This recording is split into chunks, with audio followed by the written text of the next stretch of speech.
남편이 세상을 떠난 지도 벌써 3년이 흘렀어요. 어쩌면 그보다 더 긴 세월처럼 느껴지네요. 시간이 흐른다고 사람 마음이 나아지는 건 아닌가 봐요. 사람들은 흔히 말하죠. 시간이 약이에요.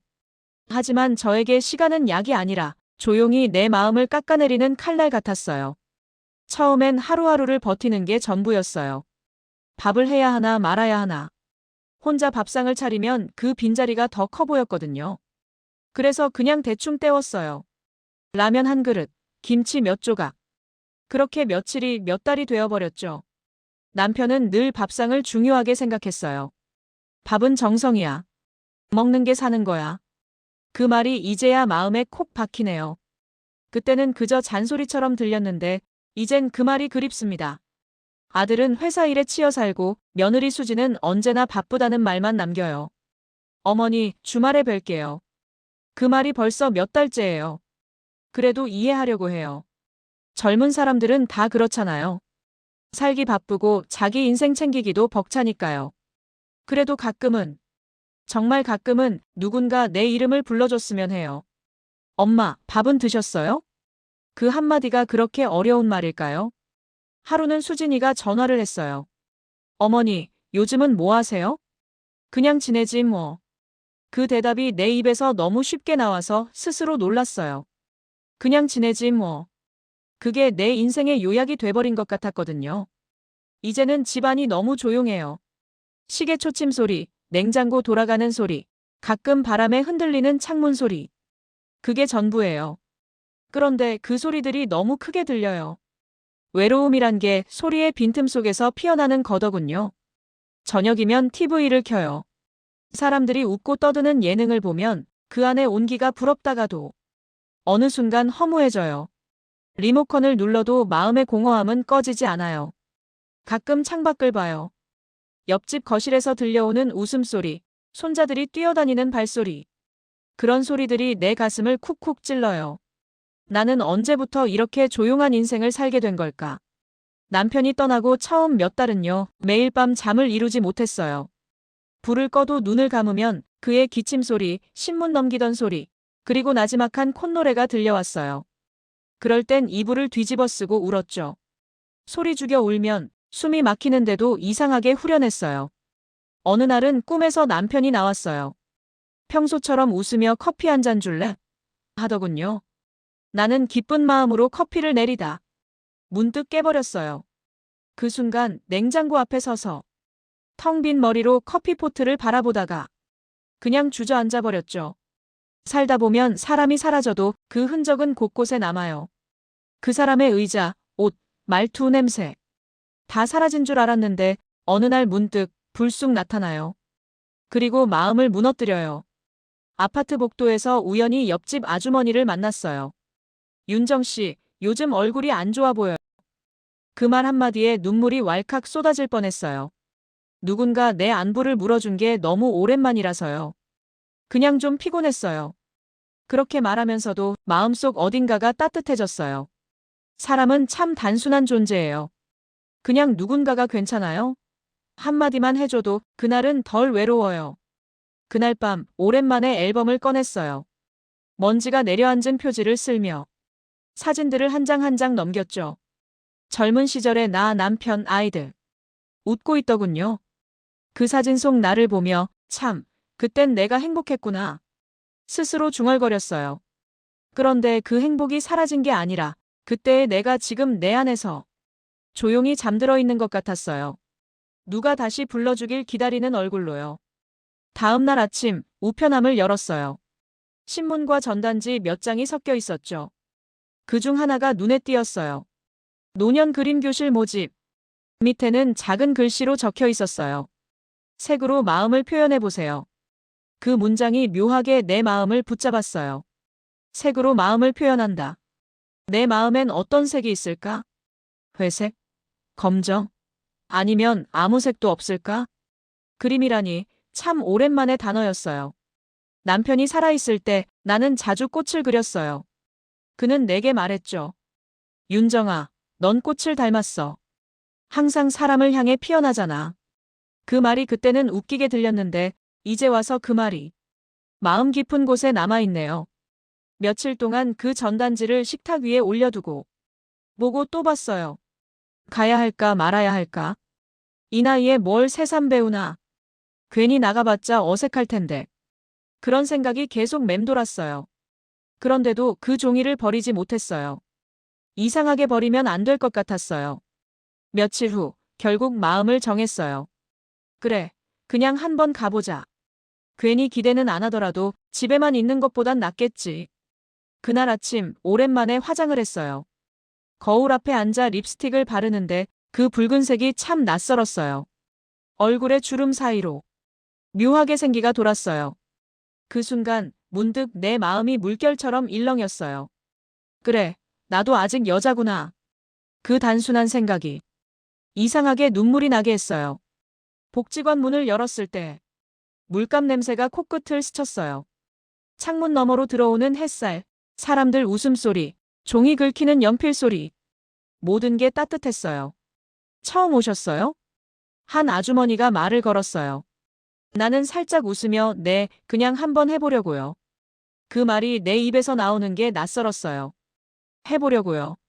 언제부턴가 내 말 속에서 이런 의지가 사라져 있었거든요. 하얀 도화지 위에 붓을 들었어요. 손이 떨렸죠. 어디서부터 칠해야 할지 몰랐어요. 강사님이 말했어요. 그냥 마음 가는 대로 해보세요. 그 말에 묘한 울림이 있었어요. 나는 파란색을 찍었어요. 남편이 좋아하던 셔츠색이었어요. 물감이 종이에 번지자 가슴이 덜컥 내려앉았어요. 그의 목소리가 들리는 듯 했어요. 윤정아, 예쁘다. 그 말이 머릿속을 울렸어요. 눈물이 도화지에 떨어졌어요. 그게 마치 물감처럼 번졌어요. 그림을 그리며 울었어요. 그리고 웃었어요. 이상하죠? 눈물과 웃음이 함께 나오더라고요. 그날 그림을 그리고 나서 처음으로 마음이 조금 가벼워졌어요. 마치 오래 닫혀있던 창문을 조금 열어둔 기분이었어요. 수업이 끝나고 복지관을 나서는데 햇살이 참 부드럽더군요. 버스 정류장에서 기다리며 나는 주머니 속 전단지를 꼭 쥐고 있었어요. 다음 주에도 와야지. 그 생각이 스스로 들었어요. 이상하게 가슴이 뛰었어요. 오랜만에, 정말 오랜만에. 내일이 기다려졌어요. 집에 돌아와 커피를 내렸어요. 이번엔 한 잔만. 식탁에 앉아 창밖을 바라보며 조용히 커피를 마셨어요. 그 향이 유난히 따뜻했어요. 창밖에 가로등 불빛이 흔들리며 마치 나에게 말을 거는 것 같았어요. 괜찮아. 잘하고 있어. 그날 밤 꿈에서 남편이 나왔어요. 환하게 웃으며 말했죠. 윤정아, 이제 너답게 살아. 그 말에 눈물이 났어요. 하지만 이번엔 울지 않았어요. 그저 고개를 끄덕였어요. 새벽녘 커튼 사이로 새벽빛이 들어왔어요. 그 빛이 참 포근했어요. 겨울 끝자락인데도 어딘가 봄 냄새가 났어요. 나는 속삭였어요. 그래, 나도 다시 피어보자. 그렇게 내 인생이 두 번째 봄이 조용히 시작되었어요. 그림 교실에 간 지 한 달이 지났어요. 처음엔 어색하고 낯설고 뭔가 내가 아닌 사람인 것 같았는데 이제는 그곳이 조금 익숙해졌어요. 매주 수요일 아침 복지관 앞 벤치에 앉아 커피를 마시며 사람들을 기다리는 시간.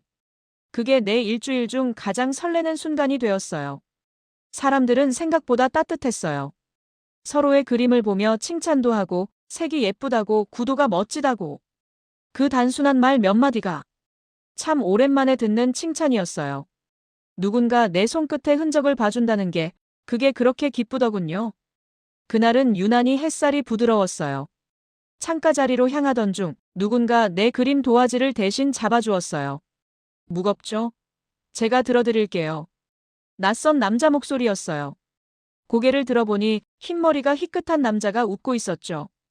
그 미소가 이상하리만큼 따뜻했어요. 아, 괜찮아요. 고마워요. 그랬더니 그가 웃으며 말했어요. 괜찮긴요. 서로 돕고 살아야죠. 여기 처음 오셨어요? 한 달 정도 됐어요. 저는 이번 주부터예요. 잘 부탁드립니다. 그가 내 옆자리에 앉았어요. 이름은 박노인. 은퇴 전엔 학교에서 음악을 가르쳤대요. 그의 말투는 부드럽고 눈빛은 온화했어요. 나보다 몇 살쯤 위일까 싶었죠. 수업이 시작되자 그는 색연필을 쥔 손을 가만히 바라보다 말했어요. 이런 건 참 오랜만이네요. 악보 대신 색을 그린다는 게. 그 말에 나도 모르게 웃었어요. 저도 그래요. 오랜만에 뭔가를 시작한다는 게. 그날 수업이 끝나고 복지관 카페에서 커피를 마시게 됐어요. 그는 내게 물었어요. 윤정 씨는 어떤 색을 좋아하세요? 잠시 생각하다가 대답했죠. 요즘은 연한 초록이 좋아요. 눈이 편안하고 마음이 풀어지는 색. 그가 고개를 끄덕였어요. 좋은 색이네요. 저는 회색이 좋아요. 조용하고 마음을 가라앉혀주는 색이라서. 우린 그렇게 색 이야기를 하며 한참을 웃었어요. 그날 집에 돌아오는 길에 내 마음속이 이상하게 따뜻했어요. 누군가와 오랜만에 대화를 했다는 게 이렇게 위로가 될 줄 몰랐어요. 그 후로 매주 수요일마다 박노인은 내 옆자리에 앉았어요. 우리는 서로의 그림을 보여주고 서로의 삶을 조금씩 이야기했죠. 그는 나보다 먼저 아내를 떠나보냈대요. 처음엔 견디기 힘들었죠. 그런데 어느 날 깨달았어요. 남은 사람도 살아야 한다는 걸요. 그 말이 묘하게 내 마음을 울렸어요. 집에 돌아와 그 말이 계속 떠올랐어요. 남은 사람도 살아야 한다. 단순하지만 그 안에 담긴 무게가 크더군요. 며칠 후 며느리 수진에게 전화가 왔어요. 어머니, 요즘 어디 다니세요? 응, 복지관에서 그림 배우고 있어. 그림이요? 멋지네요. 말은 그렇게 했지만 그녀의 목소리엔 어딘가 낯선 기색이 섞여 있었어요. 마치 그 나이에 그런 걸 왜 하지? 하는 뉘앙스가 느껴졌죠. 재밌어요. 오랜만에 누굴 만나서 이야기하니까 좋아. 내가 그렇게 말하자. 수지는 잠시 말을 멈추더니 조심스레 물었어요. 혹시 거기 남자분도 계세요? 그 질문에 잠깐 웃음이 나왔어요. 응, 몇 분 계시지. 왜? 아니에요. 그냥 요즘 뉴스 보면 이상한 사람도 많아서요. 그 말이 나쁘게 하려던 건 아니겠지만 왠지 모르게 마음이 찜찜했어요. 그날 밤 식탁에 앉아 그림 교실에서 받은 꽃 한 송이를 바라봤어요. 박노인이 그날 내게 건넸던 꽃이에요. 오늘 수업 주제가 꽃이잖아요. 그림 대신 진짜 꽃을 드리고 싶어서요. 그 말이 어쩐지 가슴에 남았어요. 나는 오랜만에 꽃병을 꺼냈어요. 남편이 떠난 후로 집에 꽃을 들인 적이 거의 없었거든요. 그 꽃을 창가에 두자 집안 공기가 조금 달라진 것 같았어요. 낮은 햇살이 꽃잎을 비추고 그 그림자가 벽에 비칠 때마다 내 마음 한쪽이 조금씩 풀어지는 느낌이었어요. 며칠 뒤 아들이 찾아왔어요. 엄마, 요즘 복지관 다니신다면서요? 응, 그림 배우고 있어. 좋네요. 근데 너무 무리하지 마세요. 요즘 그런 데서 사기치는 사람들도 많다니까. 그 말에 가슴이 철렁했어요. 무슨 소리야? 거기 좋은 분들이야. 그래도 조심하세요. 특히 남자분들하고는 괜히 오해 생길 수도 있고. 그 말에 순간 입술이 떨렸어요. 그 애는 나를 걱정해서 한 말이겠지만 그 말이 내 마음을 아프게 했어요. 나이 들면 감정도 사라져야 하나? 이제 웃지도 설레지도 말라는 건가? 그날 밤 잠이 오지 않았어요. 박노인의 웃음소리가 자꾸 떠올랐어요. 그리고 그 웃음이 왜 이렇게 따뜻하게 느껴지는지, 내가 왜 그 따뜻함이 두려운지 모르겠더군요. 다음 주 수업날 나는 일부러 조금 늦게 갔어요. 그가 먼저 와 있었죠. 오늘은 늦으셨네요. 버스가 좀 늦었어요. 그는 내 자리를 미리 정리해 두었어요. 연필, 물감, 도화지까지 깔끔하게 놓여 있었어요. 그런 사소한 배려가 왜 이렇게 마음을 흔드는지 모르겠어요. 그날 수업의 주제는 그리움이었어요. 나는 하얀 캠퍼스 앞에서 한참 동안 아무것도 못 그렸어요. 그가 조용히 물었죠. 윤정 씨는 그리운 사람이 있나요? 나는 고개를 끄덕였어요. 있어요. 아주 오래된 사람. 그리운 건 좋은 거예요. 좋아요? 네. 그리움이 있다는 건 아직 마음이 살아있다는 뜻이니까요. 그 말이 그날 내 마음을 무너뜨렸어요. 그리움이 살아있다는 증거라니. 그날 밤 나는 남편의 낡은 옷을 꺼내어 조용히 접었어요. 그리고 마음속으로 중얼거렸죠.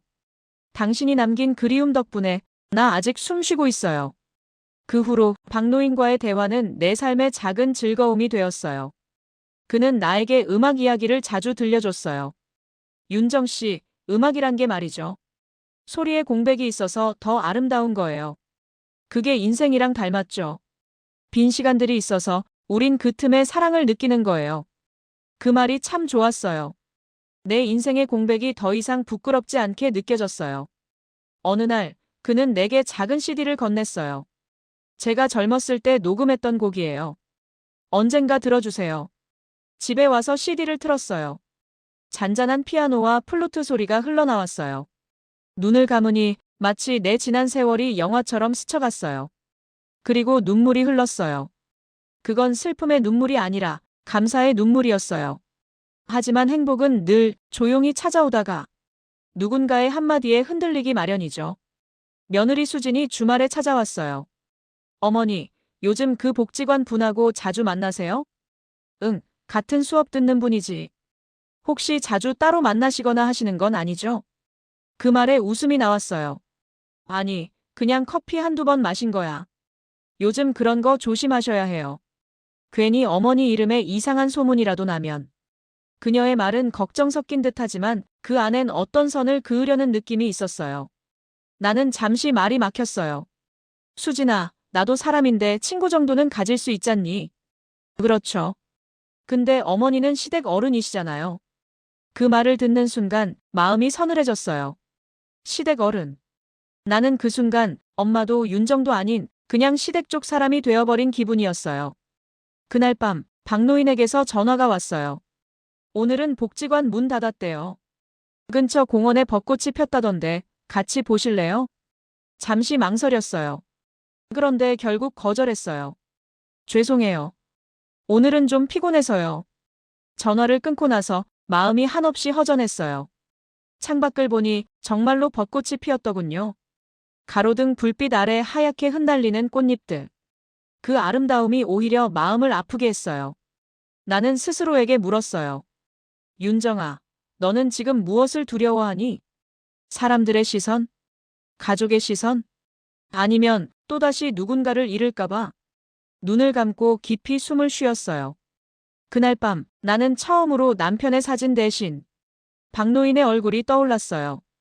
그리고 아주 조용히 혼잣말처럼 말했어요. 이 마음은 죄가 아닐 거야. 봄이었어요. 햇살이 점점 따뜻해지고 복지관 앞 가로수에도 연두빛 새잎이 돋았던 때죠. 그림 교실을 다닌 지도 벌써 석 달이 넘어갔어요. 처음엔 낯설던 붓과 물감이 이젠 내 손에 자연스럽게 스며들었죠. 사람들과 웃고 그림에 대해 이야기하고 그리고 그 중에서도 박 선생님과 마주 앉아 이야기하는 그 시간이 내 하루의 가장 큰 위안이 되었어요. 그는 여전히 따뜻했어요.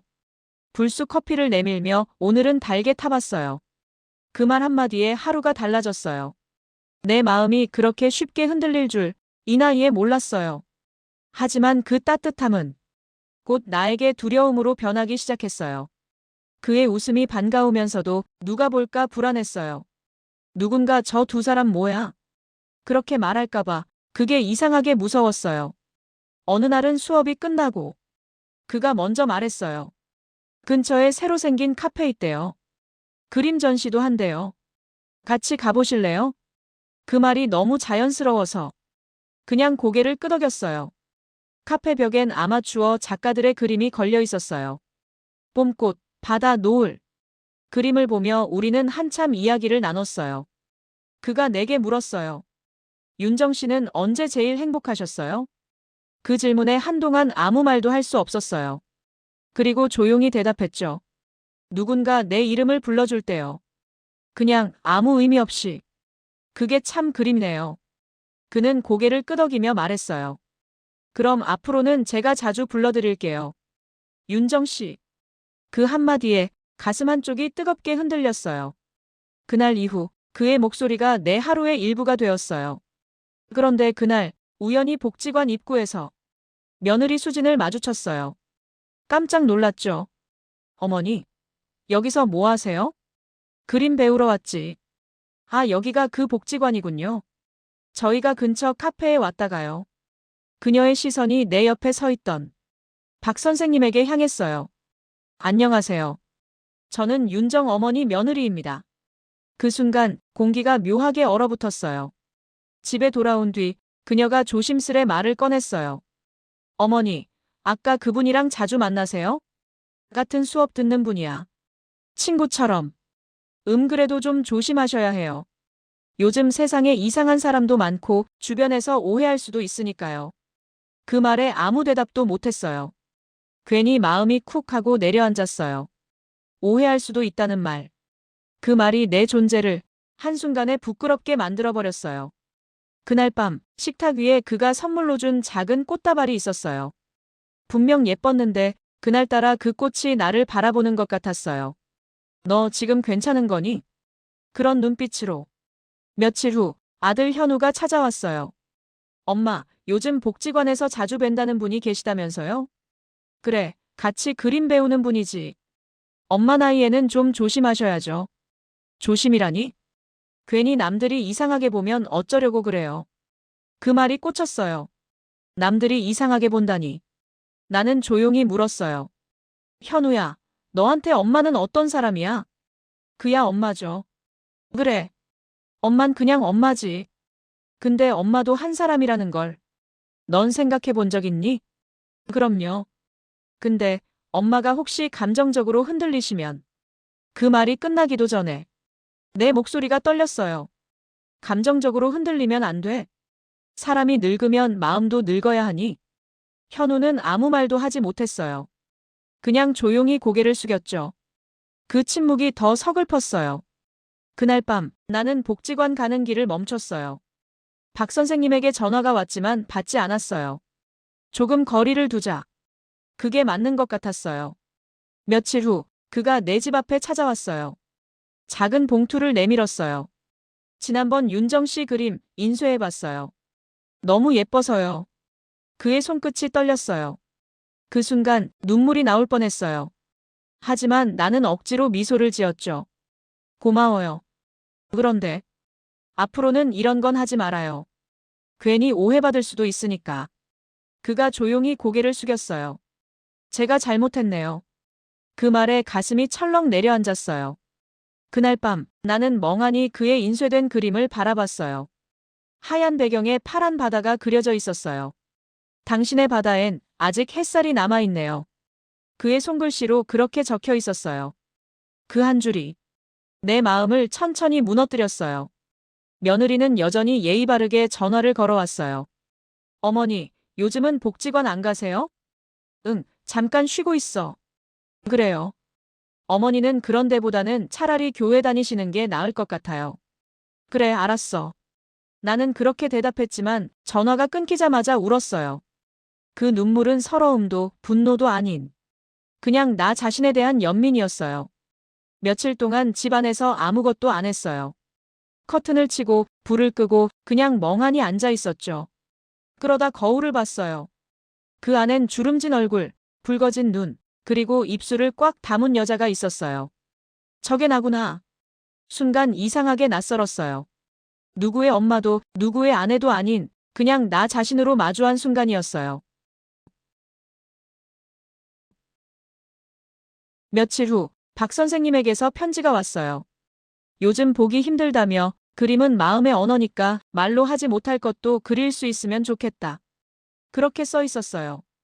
그 편지를 손에 쥐고 한참 울었어요. 그리움이란 게 이렇게 조용히 사람을 파고드는구나. 그 후로 나는 다시 붓을 들었어요. 아무 생각 없이 그저 색을 칠하고 싶었어요. 그림 속 바다엔 회색과 파랑이 섞였어요.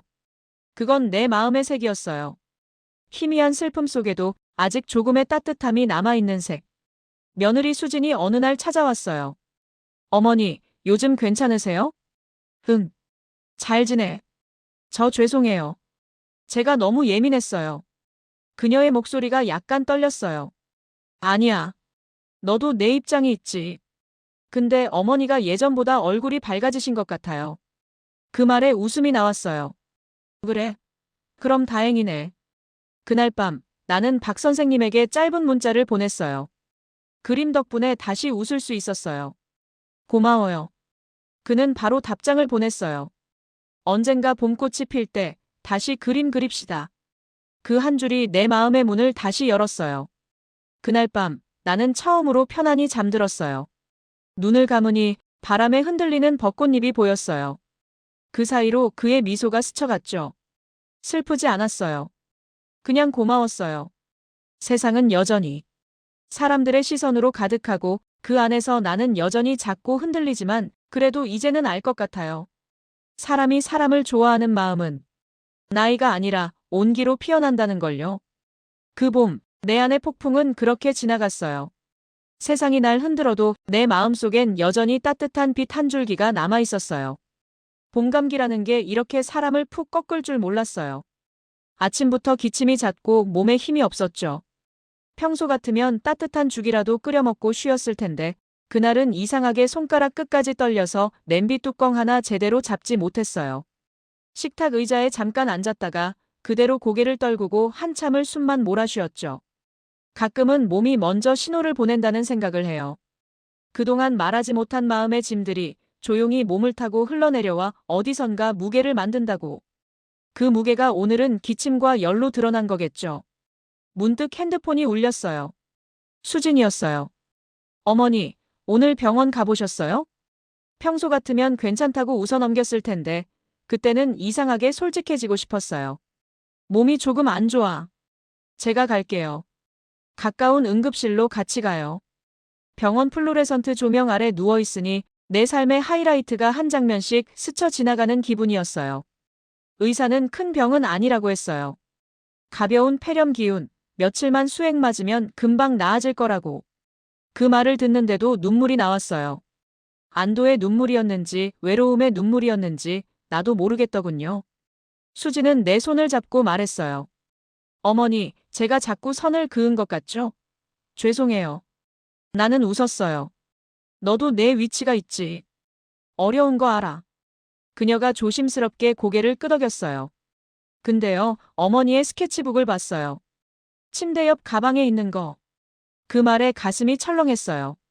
그 노트엔 가족의 얼굴, 남편의 옛날 미소, 그리고 내가 요즘 그리는 봄의 색이 모여 있었거든요. 몰래 본 건 죄송해요. 근데 페이지마다 고맙다는 말이 적혀 있더라고요. 나는 대답 대신 미소만 지었죠. 그 고맙다는 말은 누구에게든 건넬 수 없는 나의 기도 같은 말이었으니까. 밤이 깊어졌고 병실 커튼 사이로 다른 환자들의 숨소리와 기계음이 섞여 들어왔어요. 수진이 작은 목소리로 말했죠. 어머니, 전 솔직히 시어머니라는 말에 갇혀 있었던 것 같아요. 어머니가 누군가와 커피를 마셨다는 소식이 저한텐 가정사처럼 느껴졌고요. 근데 스케치북을 보는데 어머니가 한 사람으로 다시 서려는 게 보였어요. 그게 왜 이렇게 미안한지 모르겠어요. 나는 오래 붙잡고 있던 질문을 천천히 꺼냈어요. 수진아, 나는 엄마이기 전에 한 사람이고 또 여자로 살던 시간이 있었어. 그 시간을 다 접어두고만 살다 보니 언젠가부터 내 이름이 희미해지더라. 내가 불편했다면 미안해. 하지만 나도 내 이름을 다시 찾고 싶었어. 그녀는 고개를 끄덕였어요. 그리고 아주 조용히 내 손등을 감싸주었죠. 그 손길이 오랜만에 느껴보는 진짜 온기였어요. 혈관을 타고 천천히 퍼지는 따뜻함. 나는 그 온기를 붙잡고 오랫동안 잠들었습니다. 이번 셋째 날 아침 창밖 하늘이 놀라울 만큼 맑았어요. 유리창에 붙은 물방울들이 햇빛을 받아 반짝거렸죠.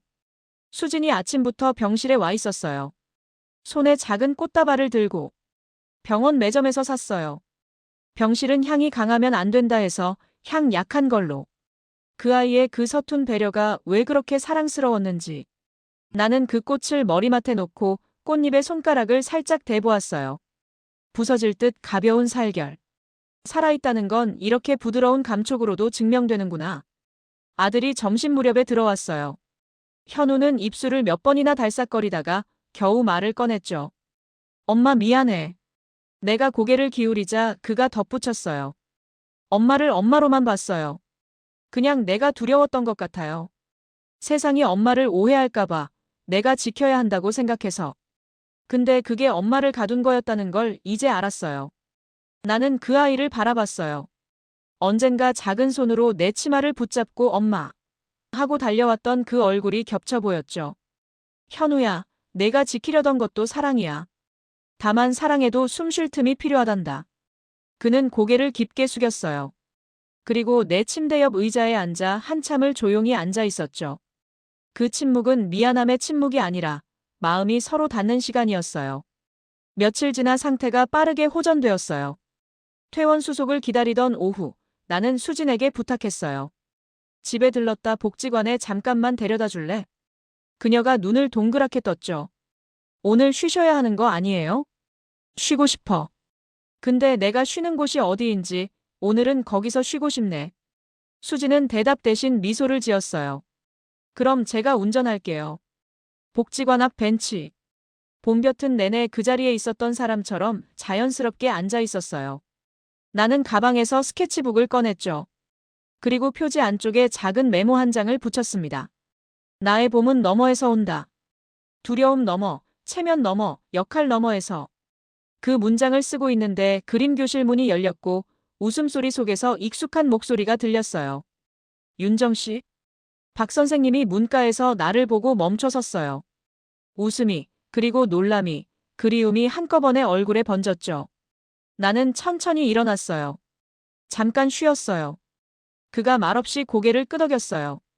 그 짧은 눈맞춤에 그동안 묻어두었던 말들이 서로 스며들었어요. 보고 싶었습니다. 괜찮으셔서 다행이에요. 다시 오셔서 고맙습니다. 말로 하지 않아도 알 수 있는 종류의 문장들. 수업이 끝나고 그는 조심스럽게 물었죠. 병원 다녀오셨다고 들었습니다. 네. 조금 누웠다 왔어요. 저 때문에 마음고생하신 건 아닌지. 그 질문에 나는 고개를 저었어요. 선생님 때문에 아픈 게 아니라 선생님 덕분에 더 잘 살아보고 싶어졌어요. 그게 나를 움직였고 때로는 흔들기도 했죠. 흔들림이 무서워서 도망쳤던 건 저예요. 그는 한동안 아무 말도 하지 않았고 잠시 후 아주 작은 미소를 지었습니다. 흔들림이 있어야 음악도 울림이 생깁니다. 그때 복지관 복도 끝에서 수진이 다가왔어요. 정중히 인사를 했죠. 안녕하세요, 선생님. 저는 윤정 어머니 며느리 수진이라고 합니다. 박 선생님은 약간 당황한 듯 했지만 금방 잔잔하게 웃었어요. 네. 어머님이 늘 가족 자랑을 하시던데요. 그 말에 수진이 잠깐 눈을 깜빡였고 이내 고개를 숙이며 말했어요. 제가 어머니 마음을 늦게 알아들인 것 같아요. 혹시라도 어머니와 커피 한잔 하시게 되면 제가 말릴 이유가 없다는 걸 전하고 싶었어요. 그 순간 복도 위에 봄 햇살이 한층 더 밝아진 것처럼 느껴졌어요. 나는 수진의 손을 꼭 잡았죠. 고마워. 집에 돌아와 며칠을 쉬었습니다. 이상하게 밥맛이 돌았어요. 오래 묵혀둔 밥그릇을 꺼내고 멸치와 다시마를 오래 끓여 육수를 내고 물을 도톰하게 썰어 넣었죠. 김이 오르는 냄비에서 오랜만에 집 냄새가 났습니다. 그 냄새가 주방 문턱을 넘어 거실로, 창가로 흘러가 아파트 복도까지 번져나가는 상상을 했어요. 마치 내 안의 온기가 벽을 통과해 누군가의 저녁까지 데워주는 것처럼요. 식탁에 앉아 혼자 밥을 먹다가 숟가락을 잠시 내려놓았습니다. 문득 깨달았어요. 내가 찾고 싶었던 건 로맨스가 아니었어요. 내가 두려웠던 건 사람들의 시선이 아니라 나를 포기하는 일이었어요. 누군가의 엄마라는 이름 뒤에 숨어 내 삶을 밀어두는 습관. 그 습관이 너무 깊어서 때로는 내 숨소리마저 작아졌다는 걸. 그날 밤 스케치북을 펼치고 한 페이지를 꽉 채워 글을 썼습니다. 나는 나의 일상으로 돌아오되 더 이상 숨지 않기로 한다. 나는 가족을 사랑하고 나 자신도 사랑한다. 누군가의 기대만으로 살아갈 수는 없고 그렇다고 그 기대를 모르는 척할 수도 없다. 그러니 나는 오늘 경계가 아니라 다리를 놓는다. 너와 나 사이에, 어제와 오늘 사이에, 과거와 봄 사이에. 글을 마치고 난 뒤에야 비로소 눈물이 흘렀어요. 그것은 서러움의 눈물이 아니라 약속의 눈물이었어요. 나에게 건네는 작은 서약. 너를 포기하지 않겠다. 어느 주말 현우와 수진이 함께 찾아왔어요. 현우가 장을 봐와 냉장고를 채우고 수진은 앞치마를 두르고 부엌을 분주히 오갔죠. 식탁에 삼겹살과 상추, 마늘, 된장이 올랐고 세 사람이 나란히 앉았어요. 오랜만에 집안에 웃음소리가 찼습니다. 식사가 끝나갈 무렵 현우가 조심스럽게 입을 열었어요. 엄마, 한 가지 부탁이 있어요. 엄마의 그림 전시해보는 건 어떤가요? 나는 숟가락을 내려놓으며 웃었죠. 내 그림을 누가 본다고? 제가 알아볼게요. 복지관 작은 전시 코너라도 좋아요. 엄마가 지난 몇 달 동안 그려온 거, 엄마가 어떻게 살아냈는지, 엄마 스스로도 한번 쭉 걸어가며 보셨으면 해요. 수진이 곁에서 거들었어요. 저도 도울게요. 전시 준비는 제가 자신 있어요. 나는 잠시 말이 막혔습니다. 나를 밖으로 꺼내는 일을 가족이 먼저 제안하다니. 그 순간 내 안에 조용히 누워있던 봄이 부풀어 오르는 소리가 들렸어요. 작고 투명한 꽃망울이 툭툭 터지는 소리. 전시 준비는 생각보다 즐거웠어요. 복지관에서 작은 공간을 내주었고 친구분들이 액자를 기증해 주셨죠. 작품 옆에 붙일 캡션은 수진이 깔끔하게 정리했고 현우는 사진 인화와 배치를 도왔어요. 나는 작품을 고르며 스스로의 시간을 다시 지나왔어요. 남편의 셔츠색으로 칠한 첫 파랑. 가을 놀이터의 그늘을 닮은 회록. 복도 끝 작은 창에서 들어오던 아침빛의 연노랑. 그리고 병원에서 돌아온 후 그린 아주 맑은 봄의 초록. 작품마다 제목을 달았죠. 그날의 커피, 창틀 위의 바람, 말하지 못한 안부, 나를 다시 부르는 이름. 마지막 작품의 제목은 오래 고민하다가 이렇게 적었습니다. 너머의 봄. 캡션엔 짧게 썼어요. 두려움 너머, 체면 너머, 역할 너머. 거기서 비로소 봄이 시작되었습니다. 전시 하루 전날 밤, 박 선생님에게 연락이 왔습니다. 내일 축하합니다. 제가 작은 연주를 해도 될까요? 복지관 허락도 받았고 오래 전 학생들이 빌려준 건반이 하나 있어요. 나는 핸드폰을 움켜쥐고 천천히 대답했죠. 도와주세요. 그리고 고맙습니다. 전시 당일. 복지관 작은 홀에 햇빛이 가득 들어왔어요. 사람들이 천천히 걸음을 옮기며 그림 앞에 멈춰 섰고 누군가는 조용히 숨을 고르고 누군가는 아주 작은 미소를 지었어요. 현우와 수지는 입구에서 사람들을 맞으며 내 어깨를 번갈아 두드려 주었죠. 엄마, 멋져요. 어머니, 오늘 정말 예쁘세요. 박 선생님이 키보드 앞에 앉아 조용히 첫 음을 눌렀습니다. 처음엔 맑고 얇은 선율, 이내 낮은 화음이 듬성듬성 깔렸죠. 그 소리가 내 그림 사이를 천천히 걸어다니는 것 같았어요. 마치 선율이 그림의 색을 쓰다듬고 캠퍼스의 질감을 손바닥으로 읽는 것처럼. 곡 중간, 그는 잠시 고개를 들어 내 쪽을 보았고 나는 아주 작은 고개 끄덕임으로 답했습니다. 그 짧은 신호 속에 몇 달간의 거리와 오해와 침묵이 한 번에 지나갔어요. 음악이 마지막 코드로 숨을 고르는 순간 박수가 조용히 번졌습니다. 현우가 마이크를 잡았어요. 오늘 전시는 우리 가족에게도 특별합니다. 엄마가 엄마이기 전에 윤정이라는 한 사람으로서 다시 걸음을 내디딘 기록이니까요. 엄마, 고맙습니다. 우리에게 봄을 보여줘서. 수진도 이어 말했죠. 어머니, 늦게 배운 사랑이 더 깊다고 하잖아요. 저도 오늘 사랑을 다시 배우고 갑니다. 나는 마이크를 받아들었지만 한동안 말이 나오지 않았어요. 사람들이 흐릿하게 보였고 가슴이 차오르는 소리를 들었어요. 그래도 말해야 했습니다. 저는 오늘 제 이름을 다시 찾았습니다. 엄마로 살던 시간도 아내로 살던 시간도 다 소중해요. 그 시간을 버리려는 게 아니라 그 위에 오늘의 나를 올리고 싶었어요. 그리고 이 길을 허락해준 가족에게, 친구들에게 감사합니다. 그때 복도 끝에서 한 어르신이 천천히 다가왔어요. 구부정한 허리를 펴며 작품 앞에서 멈추더니 내 손을 꼭 잡았죠. 아가, 잘 살았네. 잘 살고 있네. 그 한마디에 나는 더 이상 울음을 참을 수 없었습니다. 그 눈물이 한 번 터지고 나니 오랜 겨울이 진짜로 끝나는 소리가 들렸어요. 눈물 속에서도 웃음이 번졌고 내 옆에서 현우와 수진이 나를 번갈아 안아주었죠. 멀리서 박 선생님이 조용히 허리를 굽혀 인사했어요. 나는 고개를 끄덕이며 마음속으로 대답했습니다.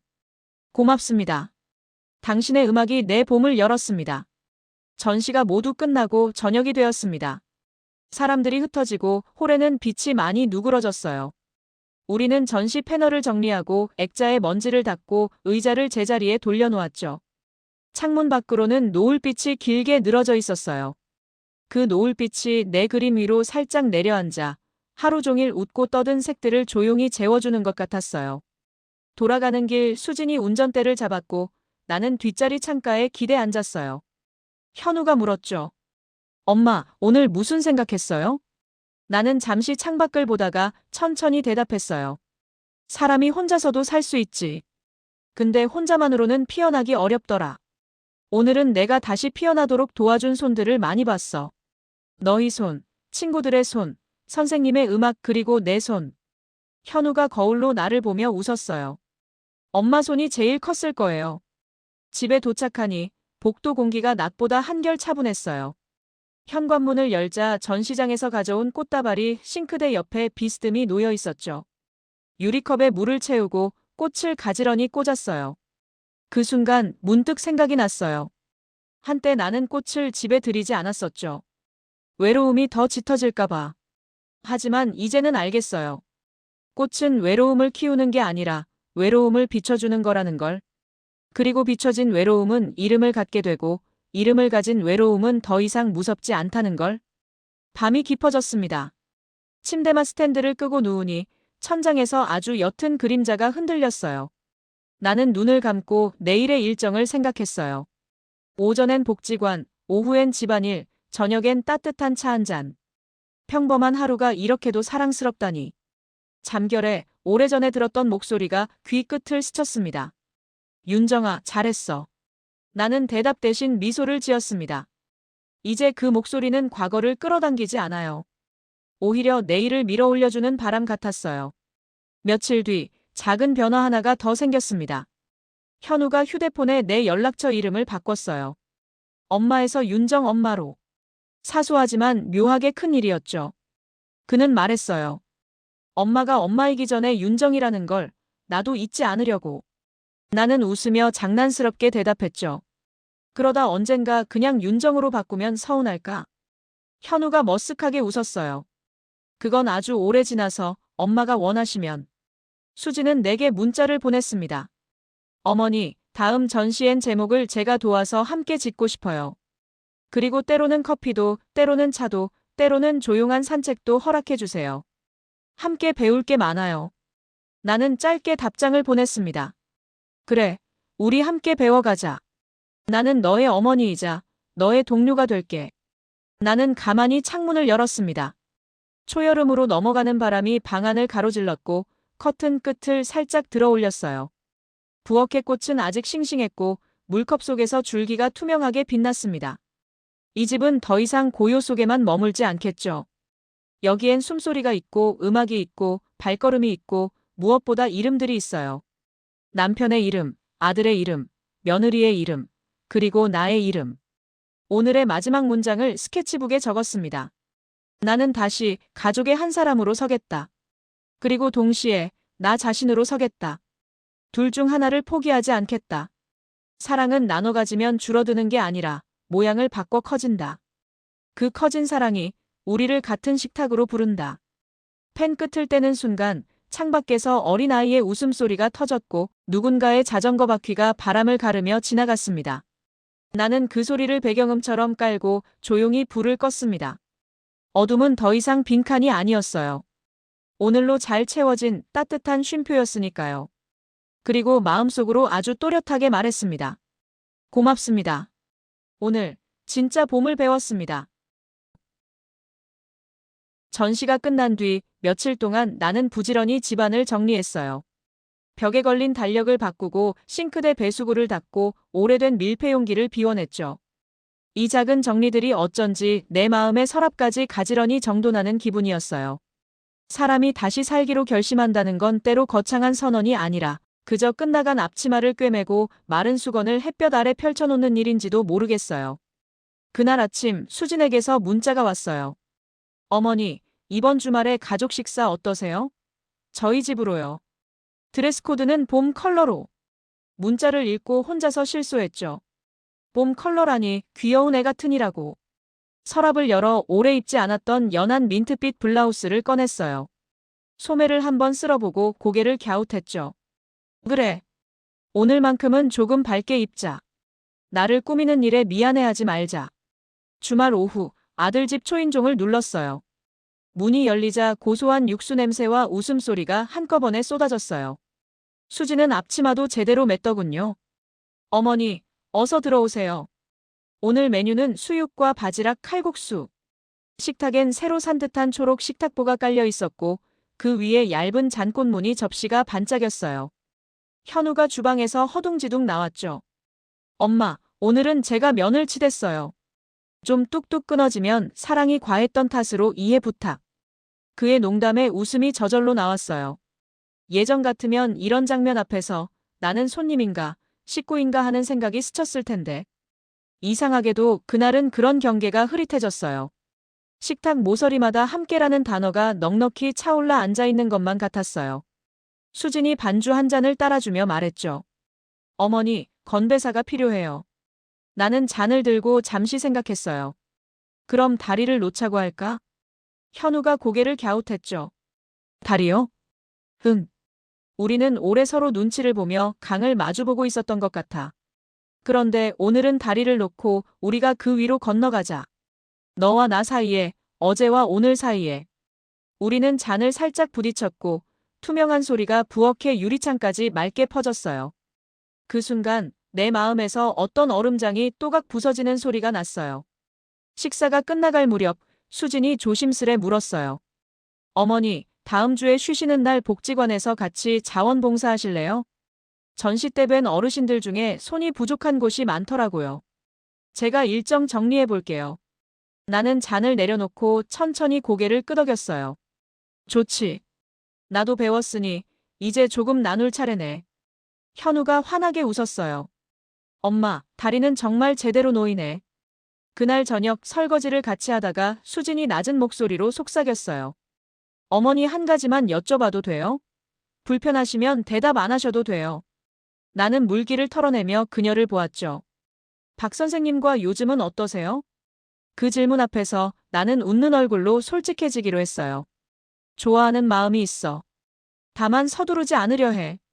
내가 나로 서는 법을 잊지 않은 채 누군가를 바라보는 방법을 배우는 중이야.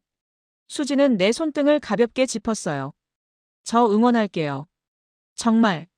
그녀의 손길은 짧았지만 그 안에 담긴 허락이 얼마나 넉넉했는지. 나는 오래 기억하려고 마음속에 접어넣었어요. 며칠 뒤 복지관 마당에서 작은 봄나물 장터가 열렸어요. 봉사자들은 앞치마를 두르고 분주히 움직였고 아이들은 얼굴에 꽃 스티커를 붙이고 뛰어다녔죠. 나는 안내 테이블에 앉아 이름표를 건네고 프로그램 책자를 나눠주었어요. 한참 바쁜 와중에 익숙한 목소리가 들렸어요. 윤정 씨, 모자 필요하신가요? 햇살이 제법 뜨겁습니다. 고개를 들자 박 선생님이 얇은 책모자를 내밀었어요. 하얀 천에 가늘게 파란 줄이 들어간 모자. 나는 모자를 쓰고 살짝 고개를 들어 보였어요. 어때요? 잘 어울려요? 그는 웃으며 고개를 끄덕였죠. 네. 아주요. 오늘 색도 봄이네요. 행사 내내 우리는 멀찍이 서서 각자의 일을 했어요. 누구 눈치 때문이 아니라 서로의 자리를 존중하고 싶어서였어요. 때때로 시선이 겹칠 때면 그저 살짝 웃어 보이는 것으로 충분했어요. 그 웃음 안에 조급하지 않기, 서로를 기다려주기, 혼자도 함께도 단단해지기 같은 약속이 담겨 있었죠. 행사가 끝나갈 무렵 복지관장님이 느닷없이 마이크를 건네셨어요. 오늘 행사를 위해 애써주신 봉사자 여러분께 큰 박수 부탁드립니다. 특히 이번 봄 전시로 많은 분들께 용기를 나눠주신 윤정 선생님께 작은 감사의 꽃다발을 드리려고 합니다. 사람들의 시선이 한꺼번에 내게 쏟아졌어요. 나는 잠깐 당황해 어쩔 줄 몰랐죠. 그때 뒤쪽에서 박수 소리가 또렷하게 들려왔어요. 고개를 돌리자 박 선생님이 누구보다 먼저 두 손을 모아 박수를 치고 있었어요. 그의 눈빛이 말했죠. 부끄러워하지 마세요. 당신의 봄은 나누어질 자격이 있어요. 꽃다발을 받아들고 나는 짧게 인사했어요. 봄은 저마다 다른 속도로 오더라고요. 그래도 결국엔 도착하더군요. 오늘 서로에게 작은 봄이 되었으면 합니다. 내 목소리는 떨렸지만 속으로는 아주 잔잔한 호수가 놓인 것처럼 고요했어요. 그날 저녁 집으로 돌아오니 현관 앞에 작은 종이봉투가 놓여 있었어요. 봉투 안엔 오래된 필름 카메라 한 대와 메모가 들어 있었죠. 첫 전시의 봄을 두 번째 봄으로 남겨두세요. 피. 나는 카메라를 손에 쥐고 거실 창가에 섰어요.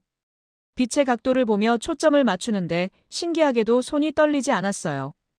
기억을 찍는 일은 슬픔을 붙잡는 것이 아니라 지나가도 사라지지 않도록 빛으로 이름을 붙여주는 일이라는 걸 그때 비로소 알았어요. 다음 날 우리는 약속을 했어요. 매주 수요일 수업 끝나면 복지관 근처 공원을 한 바퀴 돌자고요. 빠르게 걷지 않기, 말이 많지 않아도 괜찮기, 서로의 숨소리와 발걸음 소리를 듣기. 그게 우리의 규칙이었죠. 첫 산책날, 벚꽃은 이미 절정이 지나 있었어요. 나무 아래 하얀 꽃송이들이 두툼한 카페처럼 쌓여 있었고 바람이 살짝 지나가면 꽃비가 다시 들썩이며 떠올랐다 내려앉았어요. 우리는 나란히 걸었죠. 한참 말이 없다가 내가 먼저 입을 열었어요. 선생님, 저는 요즘 끝이라는 단어가 덜 무서워졌어요. 끝은 그냥 다른 이름의 시작이더라고요. 그는 잠시 걷다가 멈춰서 꽃길을 내려다봤어요. 음악도 마지막 음이 있어야 여운이 남죠. 그 여운이 다음 곡의 첫 음을 더 깊게 만들어요. 나는 고개를 끄덕였어요. 맞아요. 전 그 여운 속에서 내가 다시 시작하는 소리를 들었어요. 그가 조심스럽게 물었어요. 그 소리에 제 목소리도 있나요? 나는 멀리 놀이터에서 들려오는 아이들의 웃음소리를 잠깐 들은 뒤 천천히 대답했어요. 네. 아주 따뜻하게. 우리는 벤치에 앉아 잠시 구름을 올려다보았어요. 그늘이 우리의 발등을 넘고 종아리를 지나 무릎 위로 조용히 옮겨붙었죠. 시간이 지나가는 소리가 들렸고 그 소리는 무섭지 않았어요. 오히려 믿음직했어요. 서두르지 않아도 도착하는 속도라는 게 있구나 알게 되었거든요. 초여름 문턱 현우에게 전화가 왔어요. 엄마, 이번 주말에 우리 모두 같이 사진 찍을래요? 복지관 근처 공원, 벚꽃은 졌지만 초록이 예뻐. 나는 망설이지 않았어요. 그래. 좋은 생각이네. 전화를 끊고 한참을 창밖을 봤어요. 사진. 뛰던 아이가 멈춰서서 숨을 고르는 순간처럼 우리의 지금을 한 장에 모아 세우는 일. 주말, 우리는 약속 장소에서 만났어요. 수지는 밝은 레몬색 원피스를, 현우는 톤 다운된 하늘색 셔츠를 입었죠. 나는 민트 블라우스를 다시 꺼내 입었어요. 그리고 박 선생님도 와 계셨어요. 현우가 먼저 다가가 깍듯이 인사했어요. 어머니 말씀 많이 들었습니다. 저는 현우입니다. 수진도 허리를 굽혀 인사했고 박 선생님은 조금 놀란 표정으로 웃었죠. 초대해 주셔서 감사합니다. 335 모여서서 첫 장을 찍었어요. 가족 넷 아니 셋과 한 분. 카메라 셔터가 눌리는 소리와 함께 아무도 구획하지 않는 온기가 사진 위로 내려앉았어요. 다음 장은 나와 현우, 그 다음은 나와 수진, 그 다음은 나 혼자. 마지막으로 수진이 제안했죠. 어머니, 선생님하고도 한 장 찍으세요. 순간 가슴이 쿵 하고 내려앉았어요. 나는 아이들 눈을 바라봤죠. 현우가 씩 웃으며 고개를 끄덕였어요. 엄마의 봄을 기록해야죠. 그 말에 나는 한 발 앞으로 나섰어요. 우리는 어깨가 닿지 않게, 그러나 너무 멀지도 않게 섰어요. 얇은 바람이 지나가 셔츠와 블라우스 가장자리를 살짝 들어 올렸고 사진 기사에 하나, 둘, 셋 하는 구호가 초록 사이로 맑게 번졌어요. 찰칵. 나는 그 소리를 평생 잊지 못할 거예요. 그건 허락의 소리였으니까. 누가 누구에게 내린 허락이 아니라 각자 자신에게 내린 허락. 나는 나로 살면서 너와 함께하겠다는 다짐의 소리. 촬영이 끝나고 잔디밭에 돗자리를 펴고 앉았어요. 수진이 정성껏 싸온 주먹밥과 과일을 나누어 먹었죠. 현우가 물었어요. 엄마, 앞으로의 계획이 뭐야? 나는 과일 포크를 내려놓고 천천히 대답했어요. 수요일엔 그림, 금요일엔 봉사. 한 달에 한 번은 작은 여행을 다니고 싶어. 멀리가 아니라 가까운 곳 바다 한 번, 산책길 한 번. 그리고 가끔 음악. 박 선생님이 고개를 끄덕였어요. 좋네요. 저는 그 계획에 가끔 침묵도 넣고 싶습니다. 말이 아니라 함께 듣는 정적. 나는 웃었어요. 좋아요. 말이 없어서 더 편안한 날들. 해가 기울 무렵 수진이 장난스레 말했죠. 마지막 미션 있어요. 오늘의 대표 제목을 정해야 해요. 전 다리를 건넌 날의 한 표. 현우가 손을 들었어요. 난 봄이 우리를 알아본 날. 모두가 내 눈을 보았어요. 나는 아주 잠깐 생각하다가 말했어요. 다시 피는 봄. 박 선생님이 미소 지으며 따라했죠. 다시 피는 봄. 그 말이 잔디 위에 내려앉아 풀잎을 한번 쓰다듬고는 우리 모두의 어깨로 가볍게 올라탔어요. 그 가벼움이 얼마나 든든한지. 집으로 돌아오는 길 카메라 속 사진을 한 장씩 넘겨봤어요. 각 장마다 누군가의 웃음이 조용히 번지고 있었고 바람의 결이 빛에 잡혀 있었죠. 문득 첫 장에 내 눈빛이 스스로도 낯설었어요. 예전의 나가 아니라 오늘의 나로 또렷하게 서 있더군요. 누구의 그림자도 아니고 누구의 빈자리도 아닌 그냥 윤정으로. 현관을 열고 들어오자 집은 여전히 조용했어요. 하지만 그 조용함은 더 이상 비어있지 않았어요. 오늘 찍은 사진 중 하나를 골라 작은 액자에 끼웠어요. 가족과 그리고 그 옆에서 어색한 듯 웃고 있는 우리. 액자를 거실 선반 위에 올리고 한 걸음 물러나 바라봤죠. 이 집의 공기가 아주 조금 그러나 분명히 따뜻해졌어요. 커튼 사이로 스며든 저녁빛이 벽을 타고 천천히 흘렀어요. 나는 스케치북을 꺼내 마지막 페이지 아래에 한 줄을 적었습니다. 나는 오늘도 가족으로 서고 나 자신으로 선다. 두 가지는 다르지 않다. 사랑은 모양을 바꾸며 같은 자리로 돌아온다. 불을 끄기 전 핸드폰이 진동했어요. 박 선생님에게서 메시지. 오늘 고맙습니다.